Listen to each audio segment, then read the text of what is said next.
Isan'ireo olona nanana olana teo amin'ny fidiram-bola sy ny fiterahan'ny vadiny ity raim-pianakaviana tonga ny tsabo-tena teto amin'ny eny Arsoa voyant ity.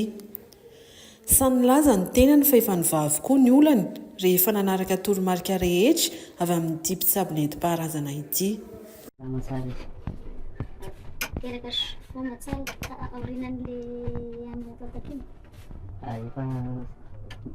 Teraka sama tsara izy ary favaha tsara. Ankoatr'izay ahoana ny fidiram-bola? Fidiram-bola efa milamina tsara amin'izao. Mandeha tsara ny asany.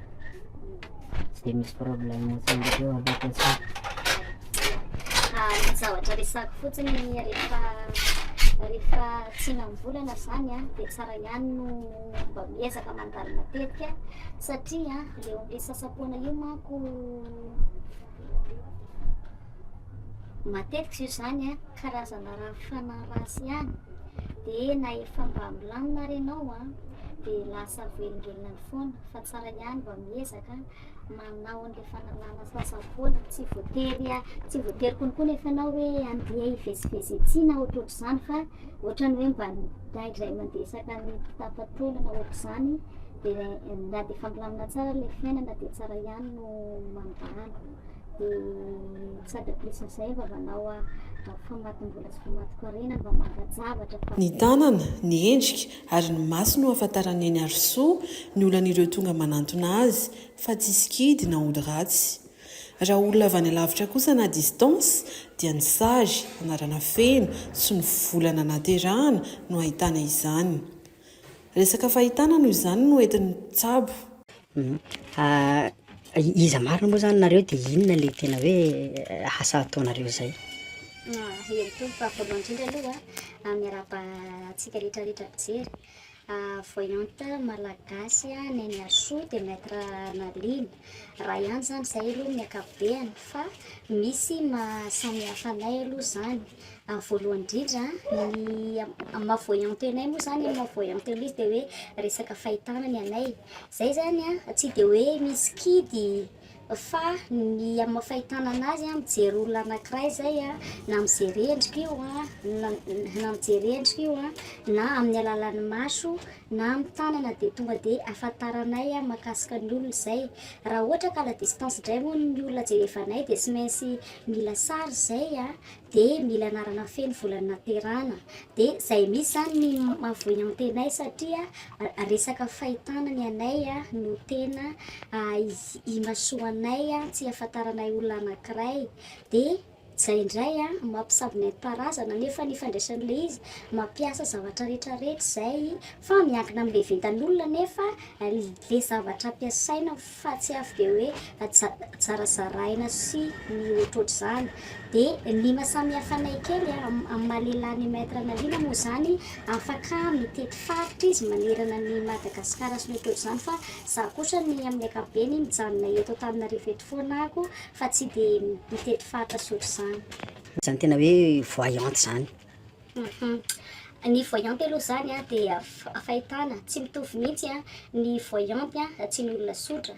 Ohatra zao amin'ny maha-voyante anay mijery olona anankiray izay dia avy dia fantatray avy hatrany hoe zao ohatrohatr'izao ty olona ty, ohatrohatr'izao ny karaktera ty olona ty, zao ilay olana mibaby an'ity olona ty.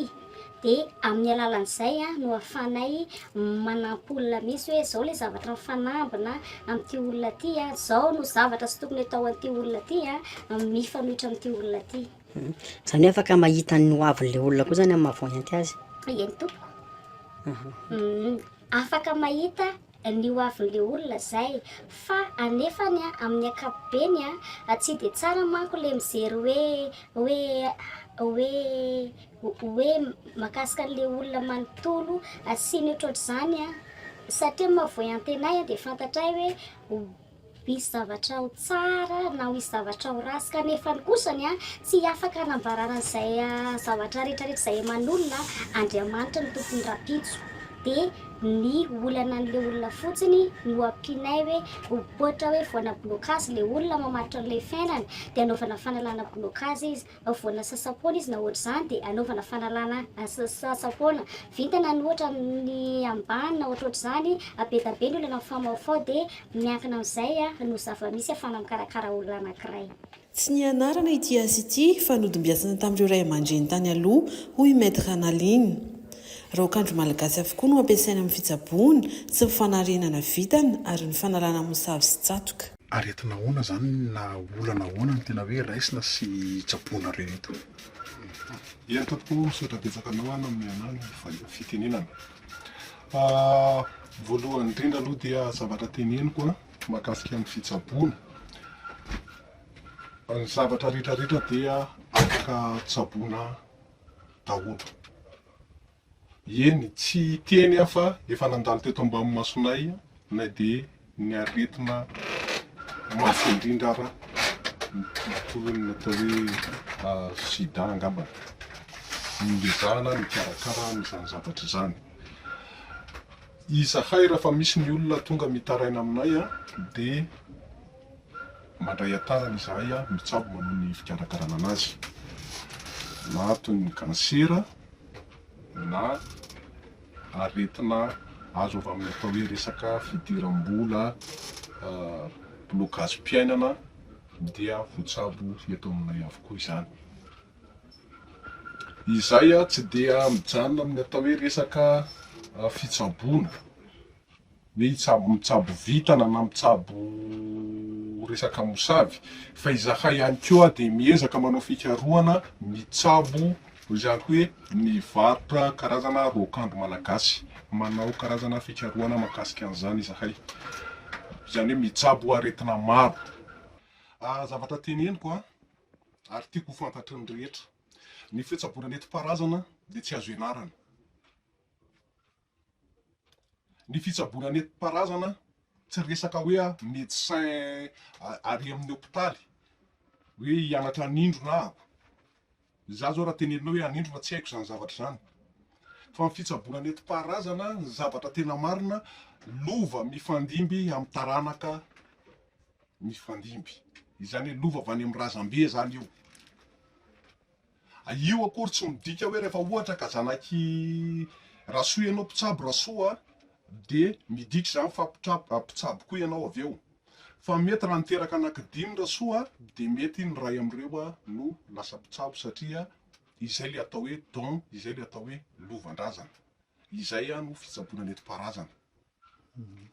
Ianao zany zao mety hoe firy taona no nanao an'ity asa fitsaboana amin'ny fitsaboana nentim-paharazana ity, dia inona ny mety hoe karazana aretina na ohatra tsy haiko izay filazana tena hoe tena hitanareo hoe sarotra indrindra sy naharitra indrindra no nitretena azy na nitsaboana azy? Iny tompoko. Ny nanaovako an'ity asa ity dia efa miditra amin'ny 20 taona maherikely. Fa izany hoe ny mivoako hoe mipetraka tamin'ny anarana hoe solona anarana hoe Maître Analine. Analine moa tena anarako mihitsy. Fa nahatonga hoe Maître Analine dia teo amin'ny 10 taona teo zay. Fa efa nitsabo foana talohan'izany zavatra izany.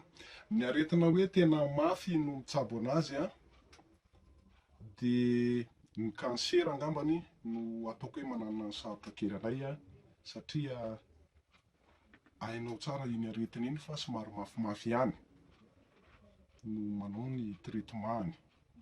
Izay no sarotsarotra kely.